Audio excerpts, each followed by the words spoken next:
results. But mindset isn't everything. It's the only thing. Mindset isn't everything. We have to build on top of that. And so step 2 is nutrition, is essentially what you're putting into your body on top of these character traits. And there's a reason why we do these in order. It takes a certain amount of character traits to commit to a process of how are you going to eat? How are you going to fuel yourself? You can't just walk into a gym and say, oh, well, I'm going to eat like this from now on. You have to make that decision. You have to lay down the character traits first. Then you can make the decision for how you're going to eat. And that's what we'll go over today.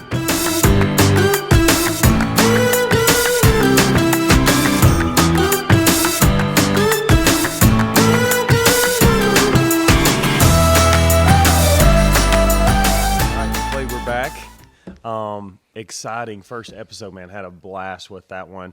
And we're going to get into several things, mostly around nutrition today. But what about like a quick recap of what we covered last time? Awesome. So yeah, last week we covered core values. And it was really just to lay down the ultimate foundation of, hey, if you're looking for results, which we are, that's why we come to the gym. If you're looking for results, we start here. We start with your character. There are X amount of behavioral traits we are looking for within our members because we think these behavior traits will offer and elicit the most favorable results. And that is being humble, being hungry, and being happy. If you will possess all three, we think that's an awesome starting place to get you results. But mindset isn't everything.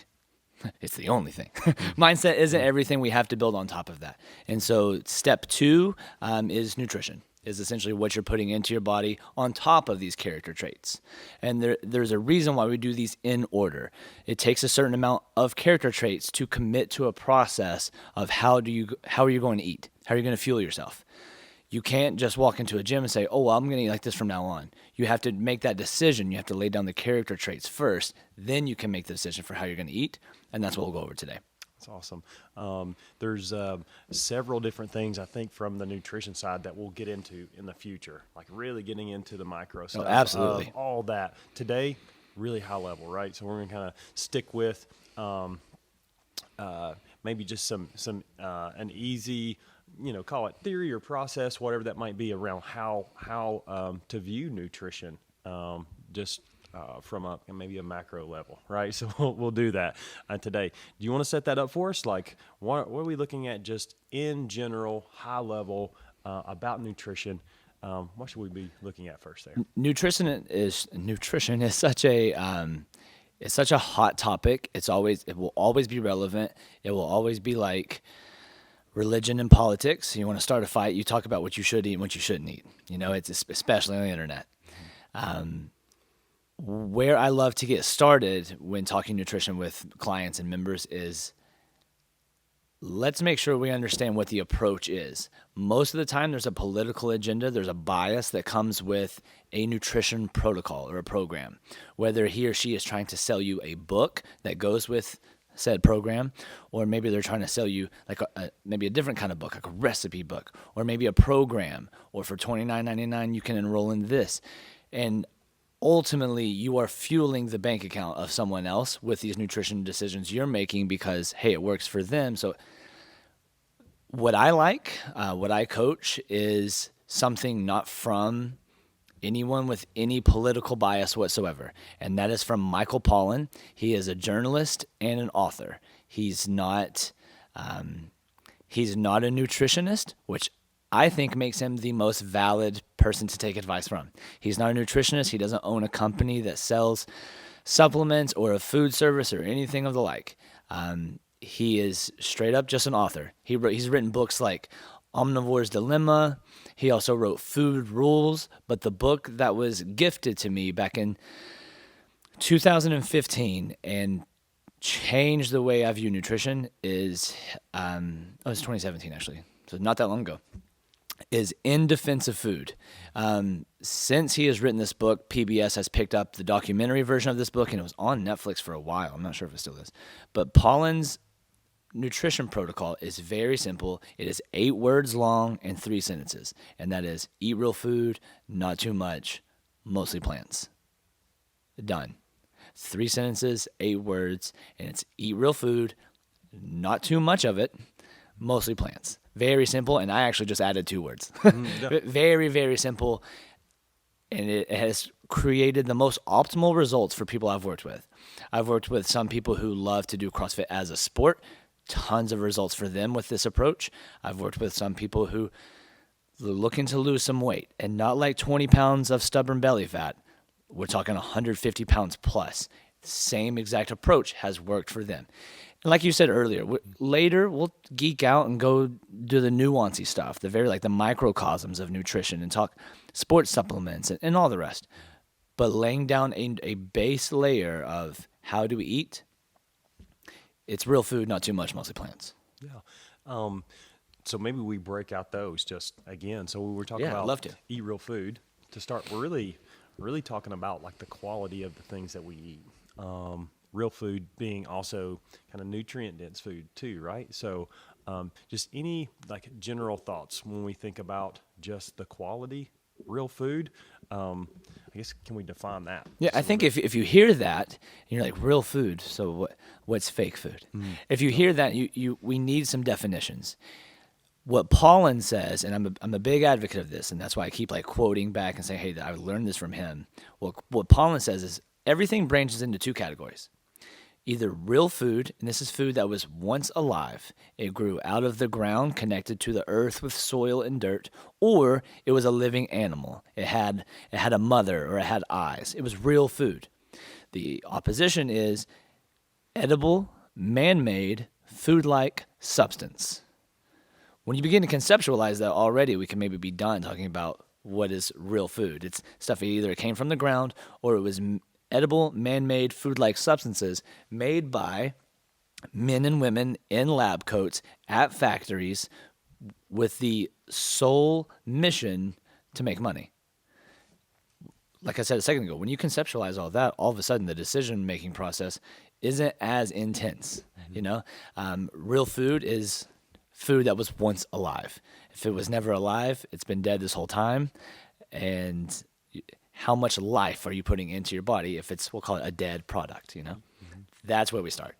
And so real food versus maybe processed food. And I really like how he approaches that. And even, I guess what's accepted as a processed food, I thought was pretty interesting. So it's not just 2 ingredients. What is known as a processed food, I think, is like 5 ingredients or more, right? Yeah. So I think that's interesting. If something has that many, it could still be processed, but we're looking to take in foods with the least amount of ingredient or only one. Yeah. Right? And what we're really trying to do, man, is simplify nutrition. Is just like, hey, let's keep it very simple. People pull their hair out trying to dial it in and trying to like do their absolute best and lose the weight because summer's, you know, it's almost March and and it becomes this really hard game for them. And that's not the way food and eating was intended to be. It should be simple, it should be enjoyable, and it should not be overcomplicated. But because as the Western civilization grows, as people want more money, there are a lot of negative side effects that come with the commercialization of, or what's the term I'm looking for? When there's like wheat fields and corn fields. What's the term I'm looking for? Sub something. like It's gonna hit me like a ton of bricks in a I second. keep wanting to say sub industries, but like whenever the I guess when you may be talking about whenever like one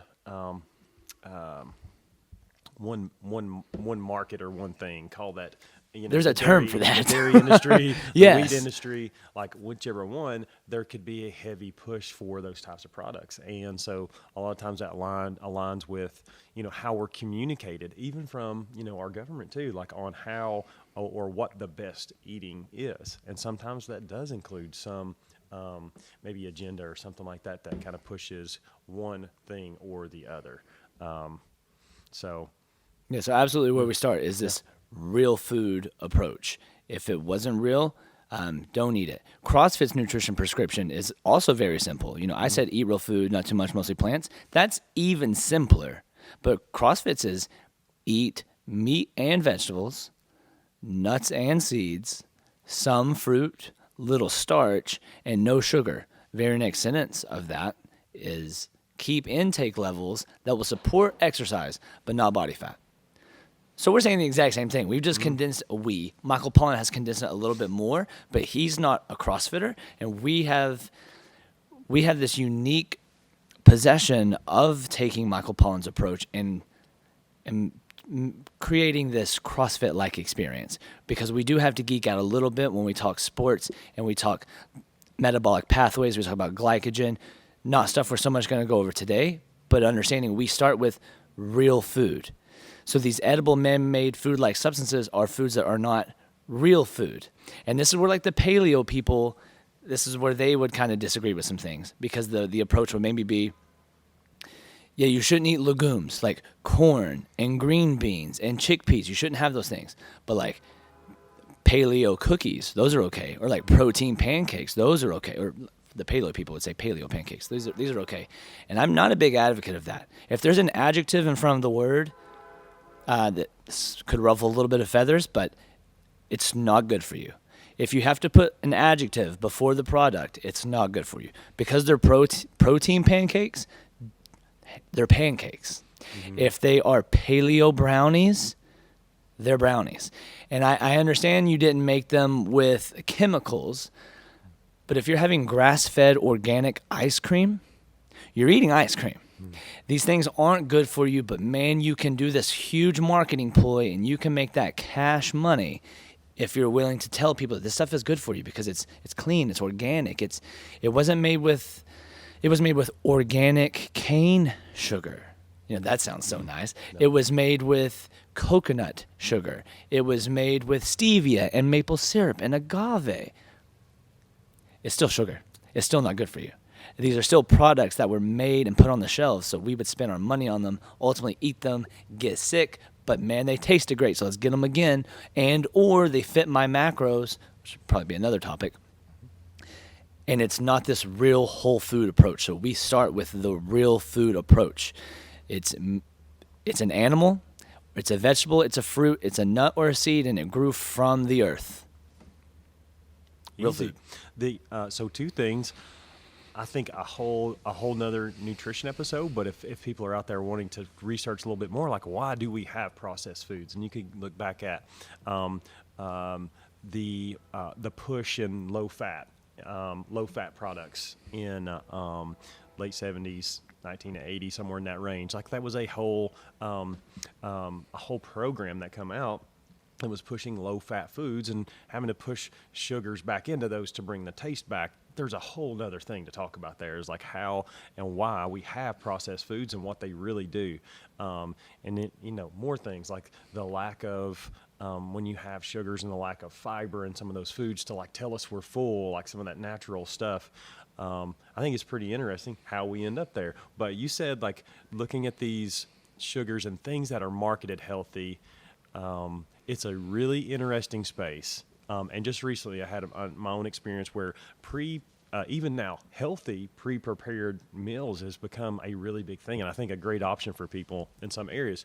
I think larger companies are getting a hold of this now, and I saw one just the other day, and no names included, but if you can imagine a pre-prepared meal, this was a pork dish, like a pulled pork dish, okay, with some broccoli and a small portion of potatoes, and some sauces with this like healthy meal, green label, leaves on the label, maybe no GMO was on this product. When I turned this thing so over, healthy. Yeah, it looked so healthy too. Looks so healthy. I flip it over. It's 16 grams of sugar per serving, right? This was the size of a regular meal, right? Like what we had, as far as weight wise and everything.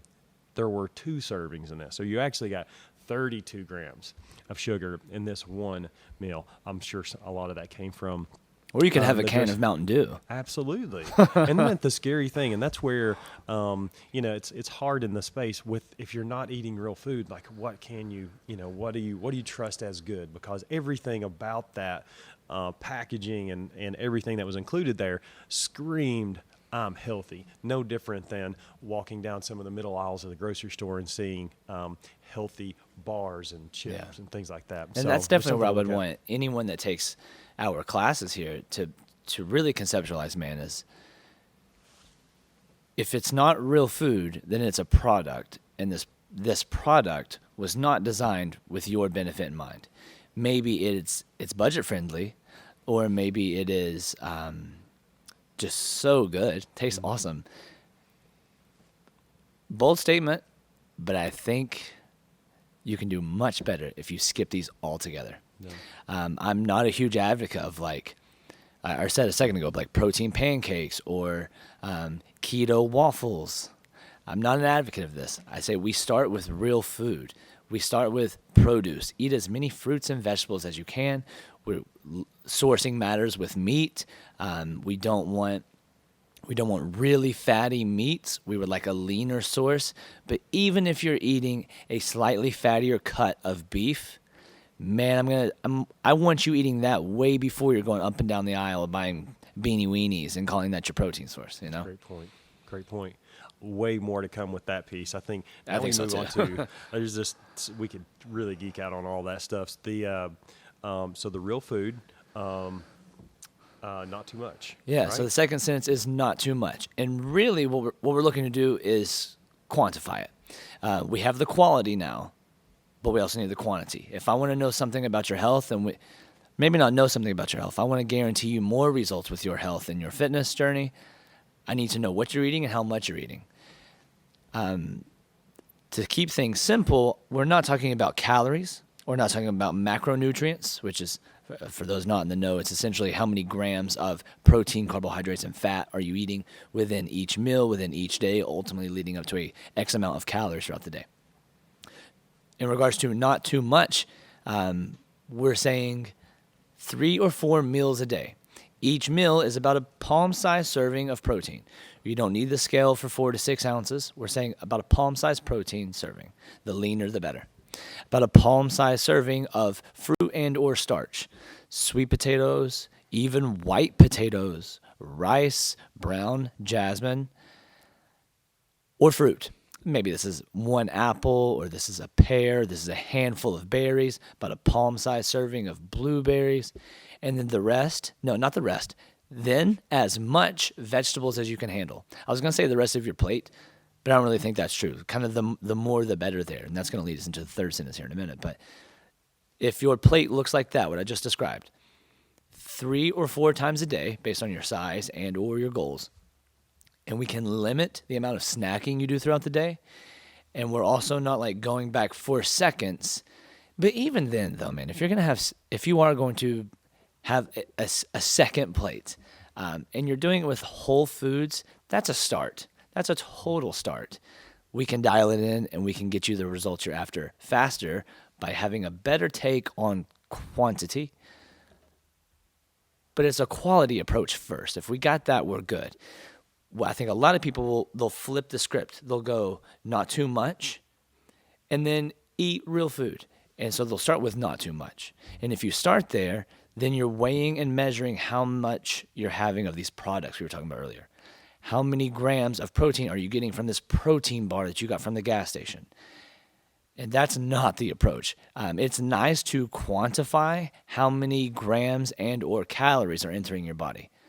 But man, we got to start with the whole food approach, because the whole food approach is essentially what's going to dictate. It's going to drive the biometric profile of your body way faster. So your biomarkers, those triglycerides, HDLs, cholesterol levels, we get a much better take on how healthy you're becoming through a whole food approach, opposed to your macros are on point. You know exactly how many grams and calories are coming in your body every day, but it's through really low quality foods. So the not too much approach is really just 3 or 4 meals a day, and you're good. That's cool. I think on the quantity stuff as well, you get to listen to if you're truly have the quality piece figured out, you can start listening to your body again. It's going to tell you when you're truly full. And one example from Mr. Pollan was that the apple, right? So Yeah. you think about an apple is natural from nature. it's got some sugars in this apple, right? But it also has other things that when it's in our stomach, it's going to tell us, hey, I actually have that full feeling in our stomach. But what is easy to do in society now is stick 5 apples in the blender, right? Squeeze all the juices out of this. Now I have all the sugars from those 4 or 5 apples in this one glass, which I can drink, and it's like this huge shock to the system. No fiber. No fiber. So 30 minutes later, that's already absorbed into the system, and the stomach is saying, I'm hungry. Feed me now. So it's cool that you get to, when you're taking in all these vegetables, I think, and fruits and things like that, you get to listen to your body again. It's going to start telling you the truth eventually about like what you need for that. So that's really cool. And we've got 4 or 5 minutes left. I think we can hit that very last point. Okay, too, sweet. Which we're mixing some together, and I love it. But we'll go on to that third point. Yeah, mostly plants is the last one. That's the shortest of the 3 sentences, and it being only 2 words. But man, it is important, and it's part of the play. But a really good depiction of all this is like a pyramid, and I'm a total dork when it comes to graphical representations. But essentially, the bottom of the pyramid was eat real food. We're not even talking about weighing and measuring, anything like that. Maybe you're all over the place. You're eating nothing but turkey breast in the morning, and you have like 3 apples for lunch. And then at dinner time, you had a little bit of salmon, you had a baked sweet potato, and you had a little bit of asparagus. Which that meal would be pretty balanced, actually. But the whole day, you were kind of off the rails, but you ate nothing but real food. Man, I've worked with people that have lost 35 to 50 pounds just by doing that. They were eating nothing but deli meat and almonds for lunch, and still did really well. Well, we could talk about caloric restrictions and all the rest another day, but we start with just eating real food. Don't worry about the meal thing. If this is brand new to you, so many strategies and tactics we can take, and we will work with anyone listening to this one-on-one. For sure we will. But we start with eating real food. Then the next piece, once you've got that in check, next, not too much of it. Let's go 3 to 4 meals a day. Let's try to balance all these plates out, and let's get you on point, feeling good, looking good, by the way, and then go to the last part, which is mostly plants. And just because it's last doesn't mean it's the least important, because, man, it is. Mostly plants deciphers what are you eating mostly.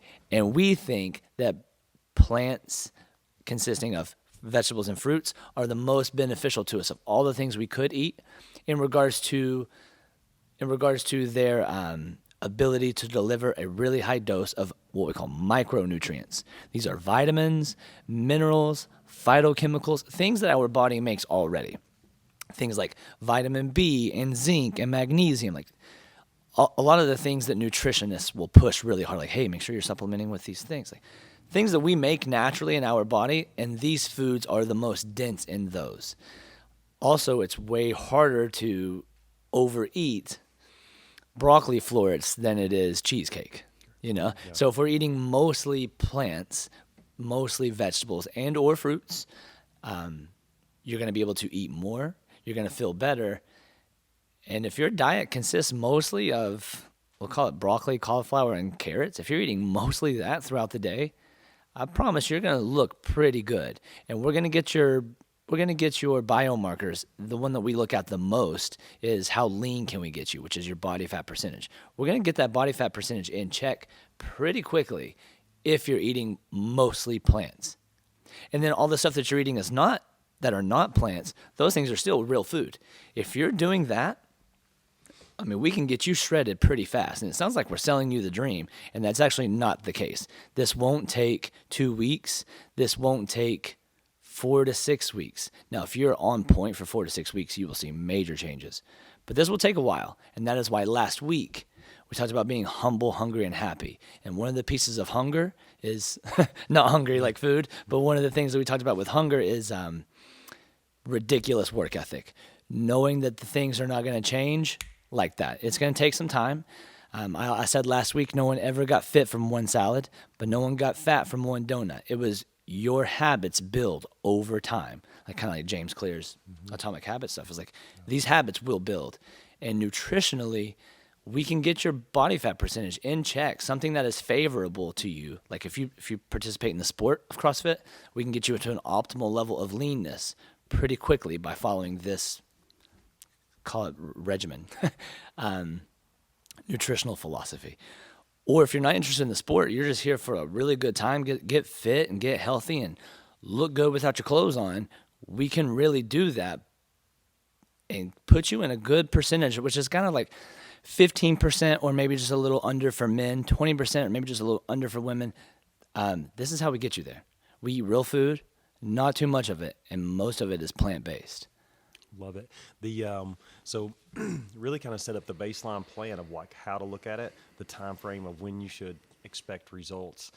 In our last 90 seconds or so, anything that you would tell someone just starting? What would they expect? Maybe physically, if we're going from a diet mainly with mostly a processed kind of makeup to this more whole food diet, like what would you expect in the first couple of weeks? Maybe what are some things that maybe to be looking out for? Adversity. I would expect adversity. I would expect for you to be not hungrier, because if you're eating good sized amount of vegetables, like you're gonna feel good. But you're gonna get neurologically, your whole brain's gonna change. If you eat well, it elicits a neuroendocrine response in your body. So your brain and your hormones are all kind of changing. And if you're not used to doing that, you could physically get maybe get a small case of the shakes. If you're like, man, I haven't had a cookie or a bagel in so long, it's gonna be hard. That's why we train as a group here. It's really hard to do thrusters and pull-ups by yourself in your garage. Classes doing Fran in 3, 2, like you're ready. So expect adversity, but also lean on your coaches and lean into the community. Everyone else is fighting the same battle. Maybe theirs is a little bit different than yours, but we're all here we're building a family of humble, hungry, and happy people. This is not easy to do alone. So that's why we're here. Love it. Future episodes on nutrition. Yeah, for sure. So I definitely want to do sugar. We'll deep dive into that, and really just a breakdown, not a demonization of, but like kind of informational things around like what that is and what to look for maybe in different products, so to say, right? Yeah, that's awesome. All kinds of other things, different maybe maybe different ideas around how to eat for different lifestyles, maybe some different things there. Anything you've got in mind? Obviously a deep dive into these 3 areas expected for sure. Love that. And a lot of the ideas that kind of come with the history of food and like how we got to where we are today. Cannot wait to get into that. The marketing piece, a ton of information on things to look out for in that arena. Are we missing anything? Do we have 60 to 90 seconds left? Let's do it. It is so worth knowing that eat real food, not too much, mostly plants, is so vital for your success of optimal amounts of health and or fitness.